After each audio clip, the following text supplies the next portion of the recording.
اقوام متحدہ کی سلامتی کونسل کا ماحول ویسے ہی بہت سنجیدہ ہوتا ہے، لیکن ذرا تصور کریں کہ ایک عالمی شہرت یافتہ ماہر معاشیات پروفیسر جیفری سیکس وہاں کھڑے ہیں اور وہ دنیا کے طاقتور ترین سفارتکاروں کو بتا رہے ہیں کہ وہ تاریخ کی سب سے بڑی غلطی دہرانے کے دہانے پر کھڑے ہیں۔ جی، اور وینزویلا کے معاملے پر ان کی جو تقریر تھی وہ کوئی عام سفارتی بیان نہیں تھا۔ نہیں، بالکل نہیں۔ یوں سمجھ لیں کہ ایک خطرے کی گھنٹی تھی جو پورے ہال میں گونج رہی تھی۔ بالکل، اور انہوں نے شروع میں ہی ایک بہت اہم بات واضح کر دی۔ جی، انہوں نے کہا کہ دیکھیں، یہ بحث وینزویلا کی حکومت، اس کی پالیسیوں یا آپ کہہ لیں اس کے نظریے کے بارے میں ہے ہی نہیں۔ اچھا۔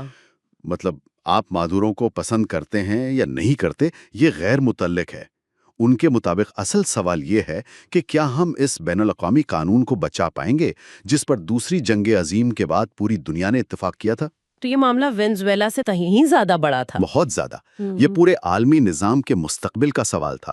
تو آج کی ہماری گفتگو کا مقصد جیفری سیکس کے اسی تجزیے کی گہرائی میں جانا ہے۔ ہم یہ سمجھنے کی کوشش کریں گے کہ انہوں نے کس طرح امریکہ کی دہائیوں پر محیط رجیم چینج یعنی حکومتیں تبدیل کرنے کی پالیسی کو بے نقاب کیا، اور اقوام متحدہ کے چارٹر کو نظر انداز کرنے کے خطرات سے آگاہ کیا۔ جی، اور یہ بھی یاد دلایا کہ ایٹمی ہتھیاروں کے اس دور میں قانونوں کا ٹوٹنا کتنا تباہ کن ہو سکتا ہے۔ تو آئیے اس دلیل کو کھولتے ہیں جس نے سلامتی کونسل کو ہلا کر رکھ دیا تھا۔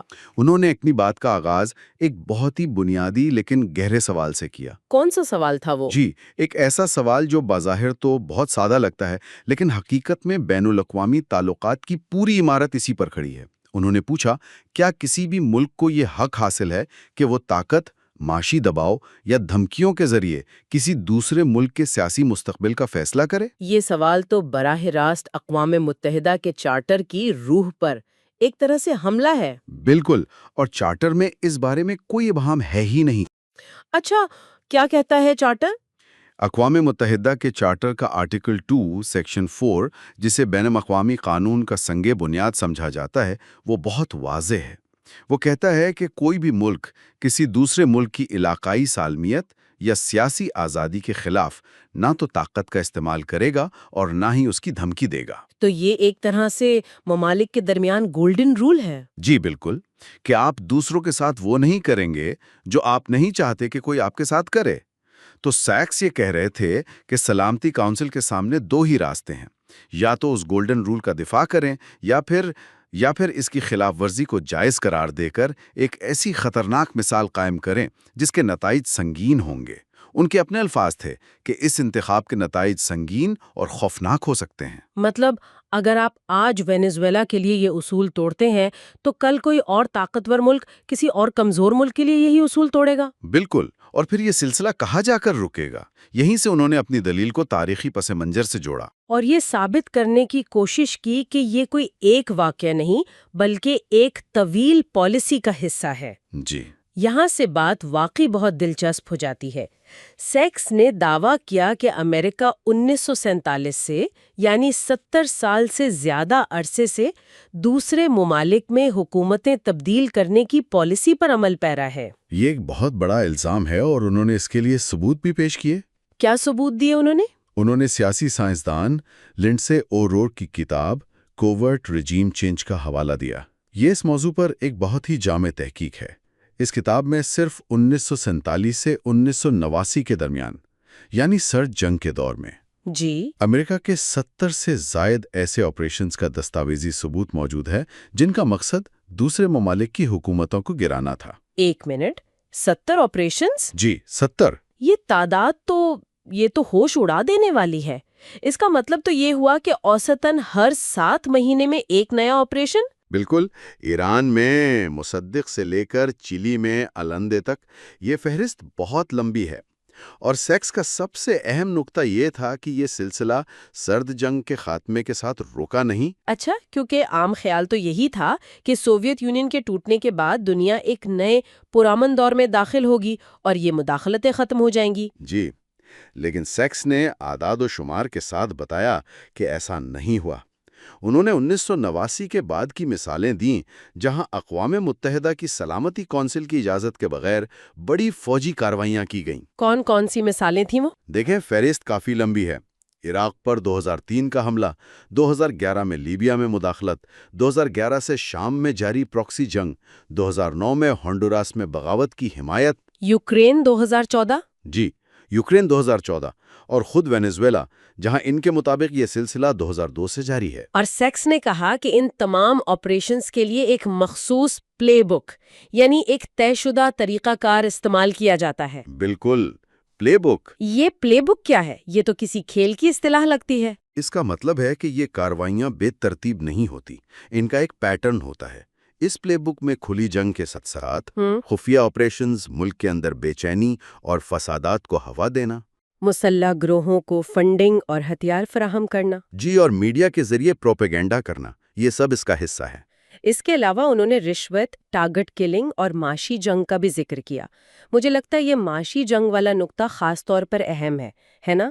کیونکہ یہ براہ راست عوام کو نشانہ بناتی ہے۔ یقیناً، معاشی جنگ یعنی پابندیاں اور ناکہ بندی اس پلے بک کا شاید سب سے خطرناک ہتھیار ہے۔ کیسے؟ اس کا مقصد ملک کے معاشی ڈھانچے کو تباہ کرنا ہوتا ہے تاکہ عوام اپنی ہی حکومت کے خلاف اٹھ کھڑے ہوں۔ اچھا۔ تو سیکس کا مرکزی استدلال یہ تھا کہ یہ تمام طریقے، چاہے وہ فوجی ہوں یا معاشی، اقوام متحدہ کے چارٹر کے تحت صریحاً غیر قانونی ہیں، اور تاریخ گواہ ہے کہ ان کا نتیجہ ہمیشہ طویل مدتی تشدد، سیاسی عدم استحکام اور لاکھوں عام شہریوں کی بربادی کی صورت میں نکلا ہے۔ تو کوئی ایک بھی مثال ایسی نہیں جہاں اس پلے بک سے پائیدار امن قائم ہوا ہو؟ ایک بھی نہیں۔ اس عمومی پس منظر کے بعد سیکس نے وینزویلا کو ایک کیس سٹڈی کے طور پر پیش کیا تاکہ وہ دکھا سکے کہ یہ پلے بک عملی طور پر کیسے کام کرتی ہے۔ جی، اور انہوں نے اس کی ایک پوری ٹائم لائن پیش کی۔ انہوں نے 2002 سے آغاز کیا۔ 2002 میں کیا ہوا تھا؟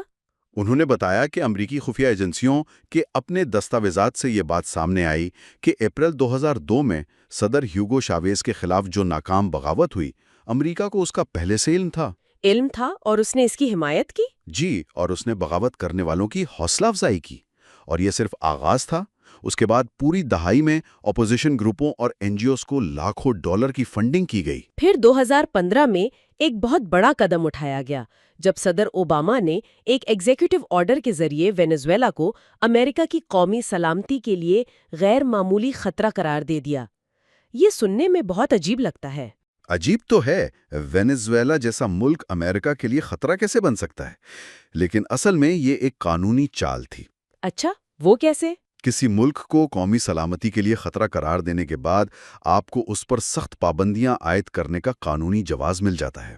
اور پھر ایسا ہی ہوا؟ جی بالکل۔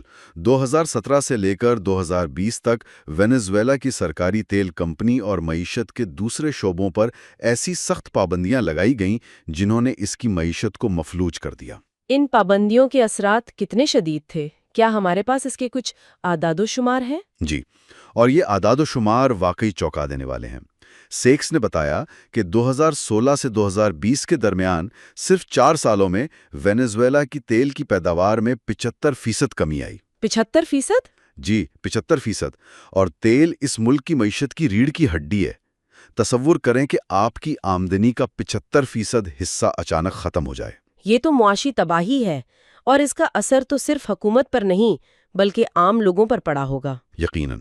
75% کمی کا مطلب ہے کہ ہسپتالوں کے لیے دوائیں نہیں، لوگوں کے لیے خوراک نہیں، بجلی اور پانی کا نظام چلانے کے لیے پیسہ نہیں۔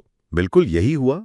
اسی عرصے میں ملک کی مجموعی قومی پیداوار یعنی جی ڈی پی میں تقریباً 62% کمی واقع ہوئی۔ 62%؟ یہ اعداد و شمار کسی جنگ زدہ ملک جیسے ہیں۔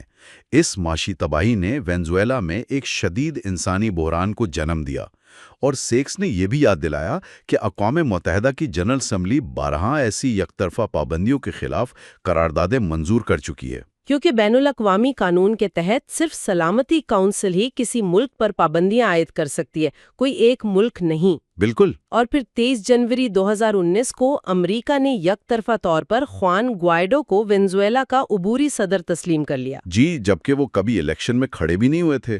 اور صرف یہی نہیں، بلکہ امریکہ نے وینزویلا کے تقریباً $7 ارب کے غیر ملکی اثاثے مجمد کر دیے اور ان کا کنٹرول گوائیڈو کے حوالے کر دیا۔ تو سیکس کا نقطہ یہ تھا کہ اگر آپ ان تمام واقعات کو جوڑ کر دیکھیں، 2002 کی بغاوت کی حمایت، سال ہر سال کی فنڈنگ، معاشی پابندیاں اور پھر اپوزیشن لیڈر کو صدر تسلیم کرنا، تو یہ صاف ظاہر ہوتا ہے کہ یہ الگ تھلگ واقعات نہیں، بلکہ ایک طویل عرصے سے جاری رجیم چینج کی حکمت عملی کا حصہ ہیں۔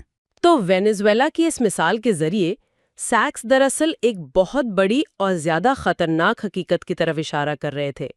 وہ صرف ایک ملک کی بات نہیں کر رہے تھے۔ بالکل نہیں۔ اگر ہم اسے بڑی تصویر سے جوڑ کر دیکھیں تو سیکس کا تجزیہ یہ تھا کہ دنیا ایک بار پھر عالمی انارکی کی طرف بڑھ رہی ہے۔ انارکی مطلب جنگل کا قانون؟ جی، ایک ایسی دنیا جہاں بڑی مچھلی چھوٹی مچھلی کو کھا جاتی ہے اور جہاں بین الاقوامی قانون صرف کمزوروں کے لیے ہوتے ہیں، طاقتوروں کے لیے نہیں۔ انہوں نے خبردار کیا کہ یہ راستہ صرف تباہی کی طرف جاتا ہے۔ اس کے لیے انہوں نے تاریخ سے کوئی مثال بھی دی؟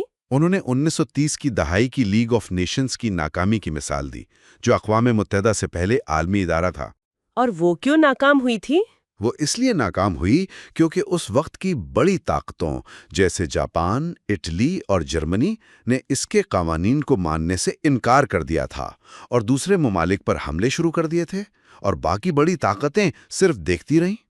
اور بین الاقوامی قانون کا دفاع کرنے کی ہمت نہ کر سکیں۔ جی، اور اس ناکامی کا نتیجہ دوسری جنگ عظیم کی صورت میں نکلا، جس میں کروڑوں لوگ مارے گئے۔ بالکل۔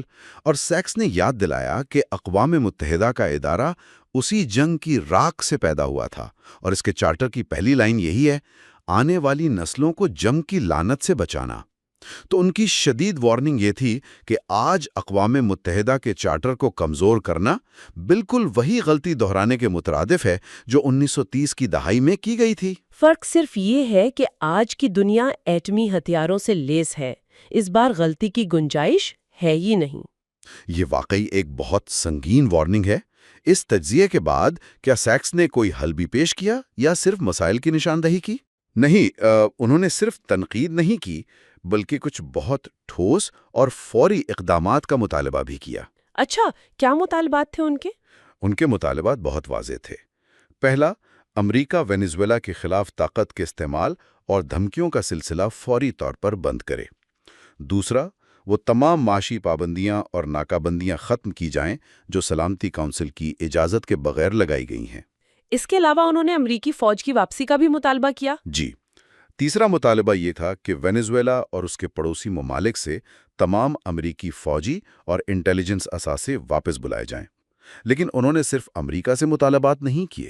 اچھا، انہوں نے یہ بھی کہا کہ وینزویلا کی حکومت کو بھی بین الاقوامی انسانی حقوق کے قوانین کے تحت اپنی ذمہ داریاں پوری کرنی چاہیے۔ یہ ایک متوازن نقطہ نظر تھا۔ صحیح۔ اور آخر میں انہوں نے تمام رکن ممالک سے اپیل کی کہ وہ اقوام متحدہ کے چارٹر کا احترام کریں اور اس کے اختیار سے باہر یک طرفہ اقدامات سے گریز کریں۔ تو اگر ہم اس پوری گفتگو کو سمیٹیں تو جیفری سیکس نے دنیا کے سامنے ایک بہت واضح انتخاب رکھا ہے۔ جی، سوال یہ ہے کہ کیا اقوام متحدہ کا چارٹر بین الاقوامی قانون کی ایک زندہ اور قابل عمل دستاویز رہے گا، یا اسے محض طاقت کی سیاست کے سامنے ایک بے معنی کاغذ کا ٹکڑا بنا دیا جائے گا؟ یہی اصل سوال ہے، اور یہ سمجھنا بہت ضروری ہے کہ یہ کسی سیاستدان کی جذباتی تقریر نہیں تھی۔ یہ ایک عالمی سطح کے دانشور اور ماہر معاشیات کا ٹھنڈے دماغ سے کیا گیا تجزیہ تھا۔ ایک ایسا شخص جو سسٹمز کو سمجھتا ہے، وہ بتا رہا تھا کہ عالمی نظام ٹوٹنے کے دہانے پر ہے۔ ان کا پیغام تھا کہ اگر قانون کی حکمرانی ختم ہو گئی تو یہ نہ صرف اقوام متحدہ جیسے اداروں کو تباہ کرے گی، بلکہ پوری دنیا کو ایک ایسی افراتفری کی طرف دھکیل دے گی جس سے واپسی ناممکن ہوگی۔ ان کی گفتگو واقعی ہمیں ایک بہت گہری سوچ میں ڈال دیتی ہے، ایک ایسا سوال جو صرف سفارت کاروں کے لیے نہیں بلکہ ہم سب کے لیے اہم ہے۔ جی، اور وہ سوال یہ ہے، اگر بڑی اور طاقتور ریاستیں بین الاقوامی قوانین کو اپنی مرضی اور سہولت کے مطابق نظر انداز کر سکتی ہیں، تو پھر چھوٹے اور کمزور ممالک کے خود مختاری کا مستقبل کیا ہے؟ اور کیا اقوام متحدہ جیسے عالمی ادارے صرف طاقتوروں کے کھیل میں ایک نمائشی کردار ادا کرنے کے لیے رہ گئے ہیں، یا ان میں اب بھی عالمی امن کو برقرار رکھنے کی کوئی صلاحیت باقی ہے؟